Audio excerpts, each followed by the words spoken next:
पहला प्रश्न है, भारतीय पुरातत्व शास्त्र का पिता किसे कहा जाता है? सर अलेक्जेंडर कनिंघम को कहा जाता है। याद रखिएगा, इंपॉर्टेंट प्रश्न है। सर्वप्रथम भारतवर्ष का जिक्र किस अभिलेख में हुआ है? हाथी गुम्फा अभिलेख। हाथी गुम्फा अभिलेख कहाँ है? यह भी प्रश्न बनता है, याद रखना है, भुवनेश्वर में है। एरन अभिलेख किस शासक से संबंधित है? भानुगुप्त से संबंधित है। इंपॉर्टेंट है, याद रखना है दोस्तों। एरन अभिलेख सागर में स्थित है, मध्य प्रदेश में सागर में स्थित है, जो भानुगुप्त से संबंधित है।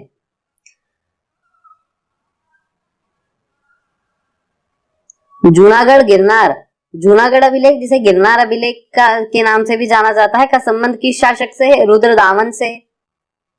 पंचायतन शब्द का संबंध किस निर्माण शैली से है? मंदिर रचना शैली से है। मंदिर रचना शैली में पंचायतन शैली के मंदिर बनाए जाते हैं, ये उस मंदिर रचना शैली से संबंधित है। इंपॉर्टेंट है, याद रखिएगा। शूल्व सूत्र किस विषय से संबंधित पुस्तक है? ज्यामिति से है, गणित से संबंधित है। त्रिपिटक धर्म है, बौद्ध धर्म का। त्रिपिटक एक धर्म ग्रंथ है बौद्ध धर्म का। सिंधु घाटी सभ्यता का कालक्रम है 2350 ईसा पूर्व से 1750 ईसा पूर्व तक। ये बहुत सारे अलग अलग बताए गए हैं, लेकिन जो एनसीईआरटी में मान्य है वो लगभग यही वाला है, तो यही याद रखना है। बाकी ऑप्शन के आधार पर हम आंसर दे सकते हैं। प्राचीन स्थल आलमगीरपुर उत्तर प्रदेश में अवस्थित है, किस नदी के किनारे स्थित है? हिंडन नदी के किनारे स्थित है। दोस्तों याद रखना है, हड़प्पा सभ्यता में जो प्राचीन स्थल आलमगीरपुर है, ये उत्तर प्रदेश में स्थित है, हिंडन नदी के किनारे स्थित है। साथ ही ये हड़प्पा सभ्यता का सबसे पूर्वी स्थल है, याद रखना है। हम चारों स्थल देख लेते हैं। ऊपर जम्मू कश्मीर में मांडा स्थल आता है, जो चेनाब नदी के किनारे है, ये हड़प्पा सभ्यता का उत्तरी स्थल है। इधर आलमगीरपुर आता है, जो हिंडन नदी के किनारे स्थित है, ये सबसे पूर्वी स्थल है। नीचे दक्षिण में दायमाबाद आता है, महाराष्ट्र में, ये दक्षिणी स्थल है। साथ ही पश्चिम में सूतकांगेडोर आता है, यह सबसे मध्य, इसका हड़प्पा सभ्यता का सबसे पश्चिमी स्थल है। याद रखना है, सारे स्थल को लेकर प्रश्न बनते हैं। हड़प्पा की खोज किसने की थी? दयाराम साहनी ने की थी 1921 में। इंपॉर्टेंट है, याद रखिएगा, पहले पूछा जा चुका है। कांसे की नर्तकी मूर्ति सिंधु घाटी सभ्यता के किस स्थल से प्राप्त हुई है? मोहनजोदड़ो से प्राप्त हुई है। सर्वप्रथम प्राचीन बाड़ा या बंदरगाह लोथल है। दोस्तों हड़प्पा सभ्यता का लोथल जो है वो बंदरगाह स्थल के रूप में भी जाना जाता है, या जिसे डॉकयार्ड भी कहते हैं, याद रखिएगा, इंपॉर्टेंट है। जूते हुए खेत के साक्ष्य सर्वप्रथम कहां से प्राप्त हुए हैं? कालीबंगा से प्राप्त हुए हैं। आग में पकी हुई मिट्टी को क्या कहा जाता है? टेराकोटा कहा जाता है।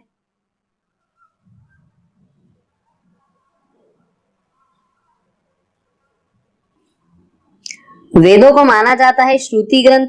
सावित्री को समर्पित गायत्री मंत्र किस वेद में मिलता है? ऋग्वेद में मिलता है। 10 रागी युद्ध का उल्लेख ऋग्वेद के किस मंडल में मिलता है? 7वें मंडल में। इंपॉर्टेंट है दोस्तों, बहुत बार एग्जाम में प्रश्न बन चुका है, ऐसे गलत नहीं करना है। 4 प्रमुख आश्रमों का उल्लेख मिलता है जावालो उपनिषद में। हिंदू धर्म ग्रंथों में कितने प्रकार के संस्कारों का उल्लेख मिलता है? 16 संस्कारों का उल्लेख मिलता है, जो जन्म से लेकर मृत्यु अंतिम संस्कार तक शामिल है। बिना लेन देन के योग्य वर से विवाह कहलाता है प्रजापत्य विवाह।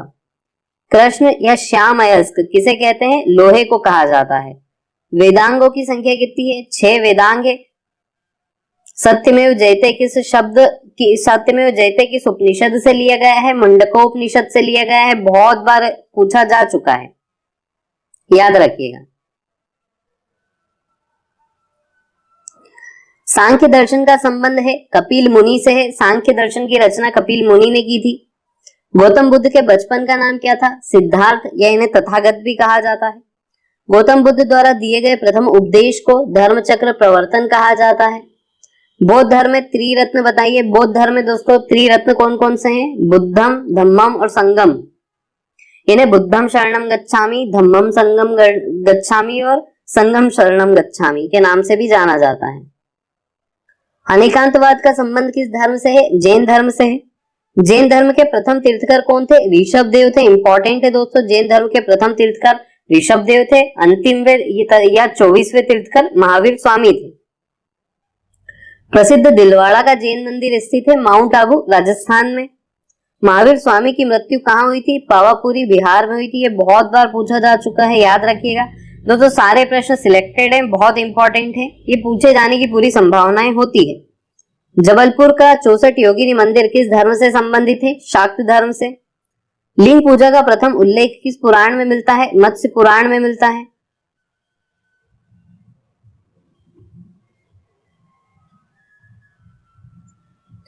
बौद्ध धर्म की रामायण किसे माना जाता है? बुद्ध चरित्र। अश्वघोष द्वारा लिखित बुद्ध चरित्र ग्रंथ है जिसे बौद्ध धर्म की रामायण के नाम से जाना जाता है। पंच सिद्धांतिका किसकी रचना है? वराह मिहिर की है। चोल शासन में राज्य की भौगोलिक प्रशासनिक इकाइयों का सही क्रम क्या था? मंडलम, कोट्टम, नाडु और कुर्रम। याद रखिएगा, ये बहुत इंपॉर्टेंट है, ये बहुत बार प्रश्न बन चुका है, एमपीपीएससी मेंस में भी बन चुका है, प्री में भी बन चुका है। ये क्रम आपसे पूछ लेते हैं, मंडलम, कोट्टम, नाडु और कुर्रम। वर्धन वंश का संस्थापक कौन था? पुष्यभूति था। आजीवक संप्रदाय के प्रणेता कौन थे? मखली गोशाल थे। पाली ग्रंथों में निगंठनाथ पुत्र किसे कहा गया है? महावीर स्वामी को। इलाहाबाद के स्तंभ में किसकी उपलब्धियों का वर्णन है? समुद्रगुप्त की। याद रखना है, इसे प्रयाग प्रशस्ति या इलाहाबाद प्रशस्ति के नाम से भी जाना जाता है। परम सौगात की उपाधि किसने धारण की थी? राज्यवर्धन ने धारण की थी। कलिंग का युद्ध किनके मध्य हुआ था? अशोक और अनंतनाथन के मध्य हुआ था। ये 261 बीसी की घटना है, 261 ईसा पूर्व की, और दया नदी के किनारे हुआ था। इंपॉर्टेंट है कलिंग का युद्ध। प्राचीन भारत के इतिहास में कलिंग का युद्ध महत्व रखता है बहुत ज्यादा, इसलिए इसे अच्छे से याद रखना है, जिसमें अशोक की जीत हुई थी और अशोक ने धम्म घोष अपनाया था, युद्ध घोष का त्याग किया था। अशोक के शिलालेखों की खोज किसने की थी? पादरेही फेंथेलर ने की थी। और पढ़ा किसने था सबसे पहले? जेम्स प्रिंसेप ने पढ़ा था। मेगास्थनीज के अनुसार भारतीय समाज को कितने भागों में बांटा गया है? 7 भागों में। मौर्य काल में प्रचलित विष्टि क्या था? निशुल्क श्रम। मौर्य काल में जो निशुल्क श्रम करवाया जाता था उसे विष्टि कहा जाता था। देवनाम प्रिय किस शासक को कहा जाता है? अशोक को। ब्राह्मणों को सर्वप्रथम भूमि अनुदान देने की प्रथा किस समय प्रारंभ हुई थी? सातवाहनों के समय प्रारंभ हुई थी। कनिष्क का राजवेद कौन था? चरक थे। कनिष्क के राजवेद चरक थे। कोशेय शब्द का प्रयोग किया गया था रेशम के लिए। इंपॉर्टेंट है, इस प्रकार के प्रश्न आजकल बनते हैं। कोशेय शब्द का प्रयोग रेशम के लिए किया जाता था। मौर्य काल में उत्तरापद की राजधानी क्या थी? तक्षशिला थी। इंपॉर्टेंट है, याद रखिएगा, मौर्य काल में उत्तरापद की राजधानी तक्षशिला थी। किस शासक के लिए एका ब्राह्मण शब्द प्रयुक्त हुआ है? गौतमी पुत्र शतकर्णी के लिए। नागार्जुन, अश्वघोष और वसुमित्र किस शासक के समकालीन थे? कनिष्क के समकालीन थे।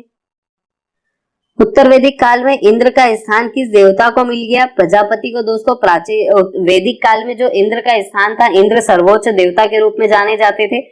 उत्तर वैदिक काल आते आते इंद्र का स्थान प्रजापति ने ले लिया था। प्रमुख देवता उत्तर वैदिक कालीन प्रजापति थे। 16 महाजनपद की सूची किस बौद्ध ग्रंथ में मिलती है? अंगुत्तर निकाय में। दोस्तों बहुत बार पूछा जा चुका है, 16 महाजनपदों की सूची किस बौद्ध ग्रंथ में मिलती है? अंगुत्तर निकाय में। याद रखिएगा। मगध के किस प्रारंभिक शासक ने राज्यारोहण के लिए अपने पिता की हत्या की एवं स्वयं इसी कारणवश अपने पुत्र द्वारा मारा गया? अजातशत्रु। मालवा क्षेत्र पर मगध की सत्ता का विस्तार निम्न में से किसके शासनकाल में हुआ? शिशुनाग के शासनकाल में। मालवा क्षेत्र पर मगध की सत्ता का विस्तार सर्वप्रथम शिशुनाग के शासनकाल में हुआ। कलिंग नरेश खेरवाल किस वंश से संबंधित था? चेदी वंश से संबंधित था। अशोक द्वारा स्थापित सबसे सुरक्षित स्तंभ है लोरिया, जो नंदनगढ़ का है। कौन सा राजवंश हूण के आक्रमण से अत्यधिक विचलित हुआ था? गुप्त वंश। हूणों के आक्रमण से सर्वाधिक विचलित होने वाला राजवंश गुप्त वंश था।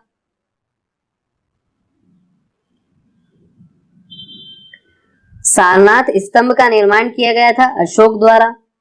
कौटिल्य के अर्थशास्त्र एक है राजनीति शास्त्र के सिद्धांत की एक पुस्तक है। दोस्तों अर्थशास्त्र नाम से कंफ्यूज नहीं होना है। कौटिल्य ने अर्थशास्त्र की रचना की है जो राजनीतिक सिद्धांतों से संबंधित है, याद रखिएगा।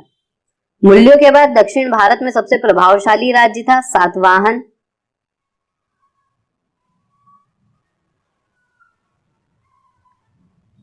बिना बेगार के किसने सुदर्शन झील का जीर्णोद्धार करवाया था? रुद्रदामन प्रथम ने। किस शासक ने 4 अश्वमेध यज्ञ किए हैं? प्रवरसेन ने। शक संवत कब प्रारंभ हुआ था? 78 ईस्वी में। प्राचीन भारत में किस वंश का शासनकाल स्वर्ण युग कहलाता था? गुप्त वंश का। दोस्तों बहुत बार प्रश्न बन चुके हैं, सामान्य सी बात है। गुप्त काल के शासनकाल को प्राचीन भारत का स्वर्ण काल भी कहा जाता है। भाग और बलि क्या थे? राजस्व के स्रोत थे। कालिदास द्वारा रचित मालविका अग्निमित्रम नामक ग्रंथ के में नायक कौन है? अग्निमित्र है, जो किस वंश के शासक हैं? शुंग वंश के शासक हैं। प्रश्न बनता है कालिदास के रचना मालविका अग्निमित्रम से किस वंश की जानकारी मिलती है? शुंग वंश की जानकारी मिलती है। चांदी के सिक्के जारी करने वाला प्रमुख गुप्त शासक कौन था? चंद्रगुप्त द्वितीय। किस शासक ने हर्षवर्धन को पराजित किया था? पुलकेशिन द्वितीय ने। ह्वेनसांग किसके शासनकाल में भारत आया था? हर्षवर्धन के। फाहियान की रचना कौन सी है? फो क्यू की। इंपॉर्टेंट है, ये प्रश्न पहले पूछा जा चुका है, याद रखिएगा। वाकाटक वंश का संस्थापक कौन था? विंध्य शक्ति। इंपॉर्टेंट है दोस्तों, सभी राज्यों के संस्थापक और उनकी राजधानी आपको याद रखना है। इसका वीडियो हम ऑलरेडी प्रोवाइड करवा चुके हैं, जिसका लिंक आपको डिस्क्रिप्शन में भी मिल जाएगा और एंड स्क्रीन में भी मिल जाएगा। इस वीडियो को देखने के बाद उस वीडियो को जरूर देखिए। चित्तौड़गढ़ कीर्ति स्तंभ किसके शासनकाल में निर्मित हुआ है? राणा कुंभा के। हर्ष ने किन रचनाओं का लेखन कार्य किया है? प्रियदर्शिका, नागानंद और रत्नावली, ये 3 रचना हर्ष ने लिखी है। दोस्तों प्रश्न आता है कि हर्ष की रचना कौन सी है? प्रियदर्शिका, नागानंद, रत्नावली और एक और कोई अन्य रचना दे देंगे, आपको छाटना रहेगा। तो ये 3 रचनाएं आपको पता होनी चाहिए। मुद्रा राक्षस किसकी रचना है? विशाखदत्त की है। बेसनगर अभिलेख का हेलियोडोरस कहाँ का निवासी था? तक्षशिला का। चोलों की राजधानी थी तंजौर। दोस्तों चोल, चेल, पांड्य को लेकर बहुत प्रश्न बनते हैं, याद रखिएगा। चोलों की राजधानी तंजौर थी। श्रवण बेलगोला में गोमतेश्वर की विशाल प्रतिमा किसने स्थापित करवाई थी? चामुंडराय ने। पाल वंश का संस्थापक कौन था? गोपाल। इंपॉर्टेंट है दोस्तों, गोपाल पाल वंश का संस्थापक था।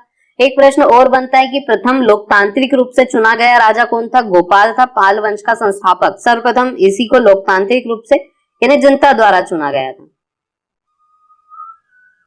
द्वार समुद्र किस राजवंश की राजधानी थी? होयसल की। कौन से वंश कन्नौज को त्रिकोणात्मक संघर्ष का हिस्सा रहे? कौन से वंश कन्नौज के लिए त्रिकोणात्मक संघर्ष हुआ है? वो त्रिपक्षीय संघर्ष के नाम से भी जाना जाता है। इसमें कौन कौन शामिल थे? प्रतिहार, पाल और राष्ट्रकूट शामिल थे। अंतिम विजय गुर्जर प्रतिहारों की हुई थी। गुप्त वंश का वास्तविक संस्थापक किसे माना जाता है? चंद्रगुप्त प्रथम को। पराक्रमांक व व्याघ्र पराक्रमांक की उपाधि किसने धारण की थी? समुद्रगुप्त ने। इंपॉर्टेंट है, याद रखिएगा। समुद्रगुप्त को लेकर प्राचीन भारत से बहुत बार प्रश्न बनते हैं, इसकी उपाधियों को लेकर भी बनते हैं, तो याद रखिएगा पराक्रमांक और व्याघ्र पराक्रमांक। विक्रमशिला विश्वविद्यालय की स्थापना किसने की थी? धर्मपाल ने की थी। नालंदा विश्वविद्यालय की स्थापना किसने की थी? कुमारगुप्त ने की थी। दोस्तों दोनों प्रश्न इंपॉर्टेंट है, याद रखिएगा, कंफ्यूज नहीं होना है। विक्रमशिला विश्वविद्यालय की स्थापना धर्मपाल ने की थी, जबकि नालंदा विश्वविद्यालय की स्थापना कुमारगुप्त ने की थी। कंफ्यूज नहीं होना है, याद रखिएगा।